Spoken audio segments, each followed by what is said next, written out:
Exam से related important objective के बारे में हम लोग देखेंगे कि किस टाइप के ऑब्जेक्टिव बहुत इंपॉर्टेंट रिपीटेड क्वेश्चन हम लोग भी देखेंगे कि किस टाइप के ऑब्जेक्टिव पूछे जाते हैं। तो चलिए सबसे पहले स्टार्ट कर लेते हैं हम लोग। सवाल नंबर फर्स्ट है चुंबकीय फ्लक्स का एस आई मात्रक है। चुंबकीय फ्लक्स का एस आई मात्रक क्या होता है? बहुत ही इम्पोर्टेंट है और बहुत इजी भी है। चुंबकीय फ्लक्स का एस आई मात्रक जो होता है वेबर होता है। चुंबकीय फ्लक्स का एस आई मात्रक क्या होता है? वेबर होता है। तो इस सवाल का जो आंसर है ए इज द करेक्ट आंसर। चुंबकीय फ्लक्स का एस आई मात्रक वेबर होता है। अगेन देख लेते हैं, लेंज का नियम किसके संरक्षण के सिद्धांत पर आधारित है? जो लेंज का नियम है, अगेन सवाल, जो लेंज का नियम है किसके संरक्षण के सिद्धांत पे आधारित है? ऑप्शन में है धारा, संवेग, ऊर्जा और आवेश।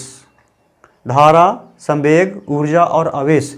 तो लेंज का जो नियम है, जो लेंज ला है, ऊर्जा के संरक्षण के सिद्धांत पे ये आधारित है। जो आपका जो आंसर होगा सी इज करेक्ट आंसर। आपका जो है इस सवाल का आंसर सी है। इस सवाल का जो आंसर होगा सी इज करेक्ट आंसर। अगेन देख लेते हैं, प्रेरणिक प्रतिघात क्या है? प्रेरणिक प्रतिघात क्या होता है? जो होता है प्रेरणिक प्रतिघात का मात्रक पूछ रहा होगा। प्रेरणिक प्रतिघात का फॉर्मूला पूछ रहा है।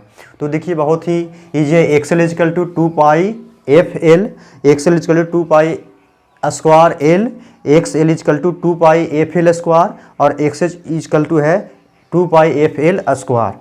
देखिए प्रेरणिक प्रतिघात बोलेगा तो यह क्या है कि एसी सर्किट में प्रेरणिक प्रतिघात जो है एसी सर्किट में जो इस तरह के कुंडली लगे होते हैं, कुंडली लगे रहते हैं और एसी सोर्स के साथ में जुड़ा हुआ रहता है और जिसको हम डिनोट करते हैं एक्सेल से। और एक्सेल इजकल टू फार्मूला होता है ओमेगा इंटू एल। याद रखिएगा, इसका एक्सेल इजकल टू फार्मूला होता है ओमेगा इंटू एल और ओमेगा इंटू एल। और यहाँ पर याद रखने वाली बात यह है कि ओमेगा को भी बोलते हैं थीटा बाई टी और यहाँ से आपका एल हो गया और थीटा पूरे एक साइकिल के लिए जो है 2 पाई एंगल 360 डिग्री और टी अपॉन इंटू में एल हो जाएगा। इसीलिए 2 पाई और 1 बाई टी को हम लोग बोलते हैं एफ।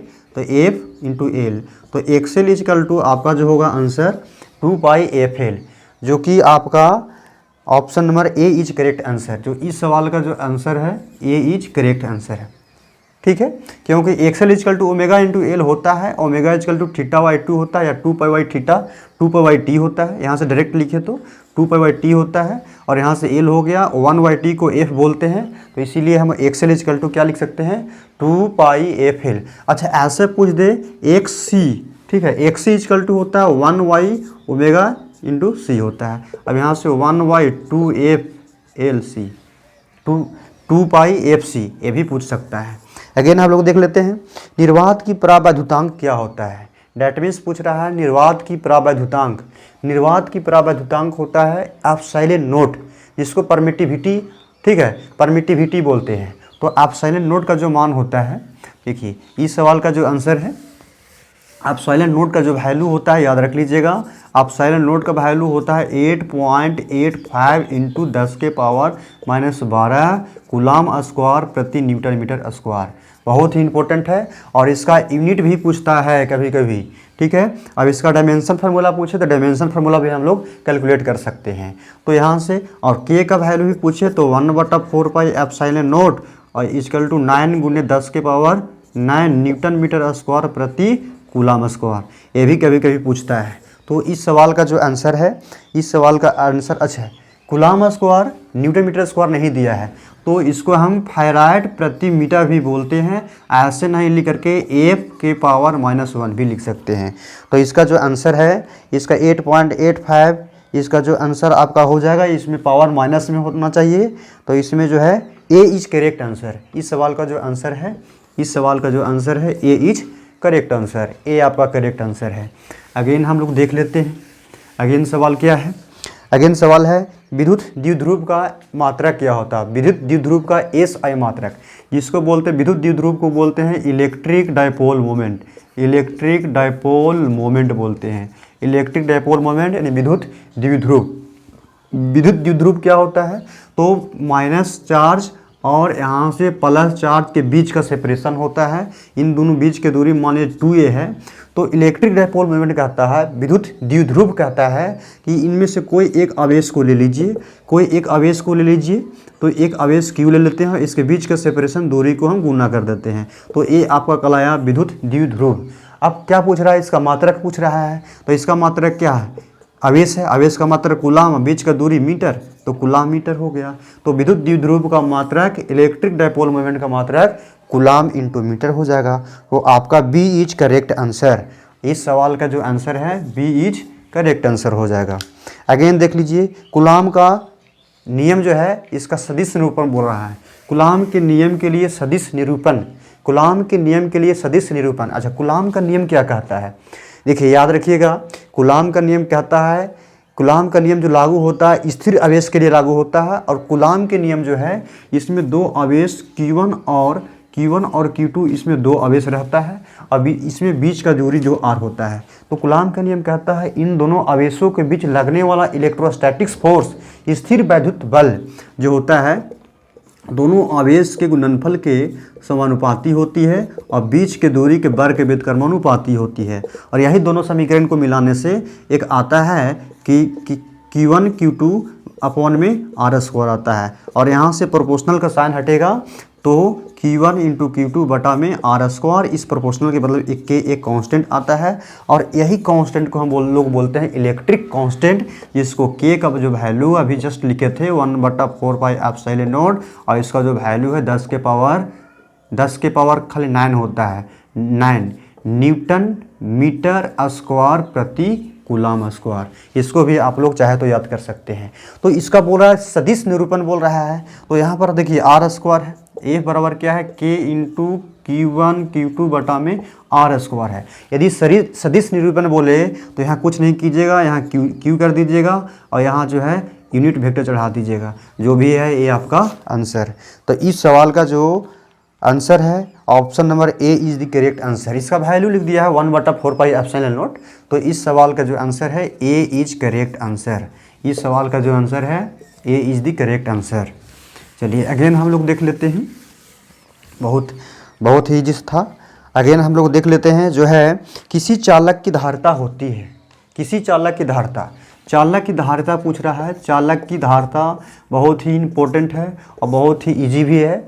किसी चालक की धारिता को हम लोग सबसे पहले C से डिनोट करते हैं। और किसी चालक की धारिता क्या होती है, तो किसी भी चालक की आवेश ग्रहण करने की क्षमता जो होती है उसमें स्टोरिंग कैपेसिटी, आवेश के स्टोरिंग करने की कैपेसिटी जो होती है चालक की धारिता कहलाती है। और चालक की धारिता का जो सूत्र होता है, फार्मूला होता है Q/V होता है। तो जो भी फार्मूला होगा आपका जो आंसर होगा C equal to Q/V। C equal to Q/V क्या है, Q/V D is the correct answer. तो इस सवाल का जो आंसर है D इज करेक्ट आंसर। इस सवाल का जो आंसर है D is the correct answer हो जाएगा। अच्छा, इसका यूनिट पूछेगा तो क्या बताएंगे। अच्छा, इसका यूनिट C का यूनिट पूछेगा तो C का, इसका हो गया कूलाम और इसका हो गया वोल्ट। तो कूलाम प्रति वोल्ट क्या हो जाएगा, कूलाम प्रति वोल्ट। याद रहे कूलाम प्रति वोल्ट के ही हम लोग बोलते हैं फैराड। क्या बोलेंगे बाबू, फैराड बोलेंगे। कूलाम प्रति वोल्ट कहीं फैराड बोलते हैं। और एक फैराड इजकल टू याद रख लीजिएगा 96,500 कूलाम होता है। अगेन देख लीजिए, तो इसका जो आंसर होगा D is the correct answer हो गया। याद कर लीजिएगा कूलाम प्रति वोल्ट,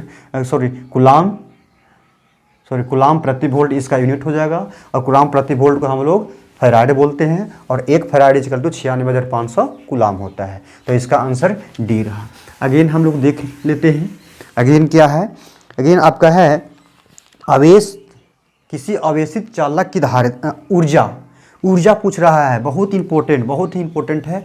और इसका डेरिवेशन 5 नंबर में भी पूछ सकता है। ठीक है, तो किसी आवेश की जो ऊर्जा का मान होगा E इजकल टू याद रख लीजिएगा 3 को बता देते हैं फार्मूला। यहाँ इसमें एक पूछा है 1/2 CV² होता है, 1/2 Q² अपॉन में C होता है, यहाँ 2C भी लिख सकते हैं। और 1/2 Q इंटू V होता है 1/, ये तीनों याद रख लीजिएगा। ये बहुत इंपॉर्टेंट है और बहुत ज़्यादा पूछता भी है। तीनों में से कोई पूछ देगा, ठीक है, तो तीनों में से कोई दिया होगा हम लोग टिक आउट कर लेंगे। तो आपका जो है V is the correct answer, जो यही दिया है, ये दिया है। तो इसमें किस में ऑप्शन है भाई, तो option number B. Option number क्या है, बी में इसका तो इस सवाल का जो आंसर है B is the correct answer. याद रख लीजिएगा, किसी चालक की स्थिति ऊर्जा का मान जो है E = 1/2 CV² 1/2 Q² 2C और 1/2 Q × V, क्योंकि यहीं से एक प्रूफ आया है, यहाँ से प्रूफ हो जाता है, क्योंकि C = Q/V होता है, सभी में एक दूसरे को इंटरफेयर करके हम लोग ला सकते हैं। चलिए अगेन देख लीजिए, अगेन आपका सवाल है, बहुत ही इंपॉर्टेंट है। कहता है यदि समान धारिता C1 को N संधारित्र है और उसमें जोड़ा है, किसमें जोड़ा भाई, समांतर क्रम में जोड़ा है। क्या कह रहा है कि कोई एक चालक है, ठीक है, और जिसका धारिता क्या है C1 है और संधारित्र की संख्या जो है N संधारित्र है और उसको जोड़ा है समांतर क्रम में। ये जो संधारित्र है, इस संधारित्र की कॉम्बिनेशन जो हुआ है समांतर क्रम में हुआ है। याद रहे, यदि हम पैरेलल में जोड़ेंगे, किस में जोड़ना है, समांतर क्रम में जोड़ना है। यदि हम पैरेलल में जोड़ेंगे तो क्या करना है, और इसमें सीरीज में जोड़ेंगे तो क्या करना है। तो यदि C1 संधारित्र है, जिसकी संधारित्र की धारिता है समान है, और N संधारित्र है, इसको यदि हम पैरेलल में जोड़ना है तो डायरेक्ट हम गुना कर देंगे। क्या करना है, डायरेक्ट गुना कर देना है, तो N × आपका C1 हो जाएगा। ठीक है, ये करेक्ट आंसर। अच्छा, यदि इसमें सीरीज में जोड़े बोले तो सीरीज में यदि बोला है तो C1 से N में हम डिवाइड कर देंगे, ये आपका आंसर हो गया। अच्छा, इसका जो आगे हम लोग देखेंगे, बेसिक थ्योरी हम लोग देखेंगे ऐसा क्यों करते हैं। जैसे में अच्छा, यहाँ पर सवाल रहता कि 3 गो संधारित्र है, कितना संधारित्र है, 3 गो है, ये 3 गो संधारित्र है और तीनों को हम लोग जोड़े हैं, किसमें, श्रेणी क्रम में जोड़े हैं। तो इसका भी धारिता C, इसका भी धारिता C, इसका भी धारिता C, तो सीरीज में जोड़ा हुआ है। तो इक्विवेलेंट धारिता कितना होगा, इक्विवेलेंट कैपेसिटेंस कितना होगा, इक्विवेलेंट जो होगा इसका कितना होगा। तो क्या गो है, 3 गो है और सीरीज में जोड़े हैं तो 3 गो है, तो 3/C/3 हो जाएगा। अब इसमें पैरेलल में बोलता तो पैरेलल में यदि हम कंबाइन करते, पैरेलल में यदि हम इसको कंबाइन करते, पैरेलल में यदि हम कंबाइन करते और सभी का धारिता C है, इसका भी धारिता C, तो हम क्या बोले, पैरेलल में रहेगा तो डायरेक्ट गुना हो जाता है। तो क्या हुआ, 3 गो है तो 3 से गुना कर दीजिए। ये जनरली ऐड होता है, लेकिन 3 गो है तो 3 से गुना कर दीजिए, जो भी होगा इट में भी सक्सेसफुल आंसर आपका हो जाएगा। तो जो इसमें जो समांतर में है तो समांतर वाला गुना कर देंगे तो ये आपका आंसर हो गया। तो इस सवाल का जो आंसर है C is the correct answer, C is the correct answer. इस सवाल का जो आंसर है C आपका होगा। अच्छा, पूछ रहा है कि वायु के लिए परावैद्युतांक समार्थ कितना होता है। वायु के लिए याद रख लीजिएगा, वायु के लिए परावैद्युतांक समार्थ जो होता है, इसका वैल्यू याद करने वाला है 3 × 10 के पावर कितना होता है, 3 × 10 के पावर 6 होता है वोल्ट प्रति मीटर। हाँ, चलिए इसका ऑप्शन जो है ए इज द करेक्ट आंसर। निम्नलिखित में से विद्युत चुम्बकीय तरंग नहीं है। कौन से विद्युत चुम्बकीय तरंग नहीं है, तो प्रकाश तरंगे, ध्वनि तरंगे और एक्स तरंगे और अवरक्त तरंग। विद्युत चुम्बकीय तरंग नहीं है, तो ध्वनि क्या विद्युत चुम्बकीय तरंग है, तो आपका आंसर यही हो गया, C इज करेक्ट आंसर। ध्वनि जो है विद्युत चुम्बकीय तरंग नहीं है।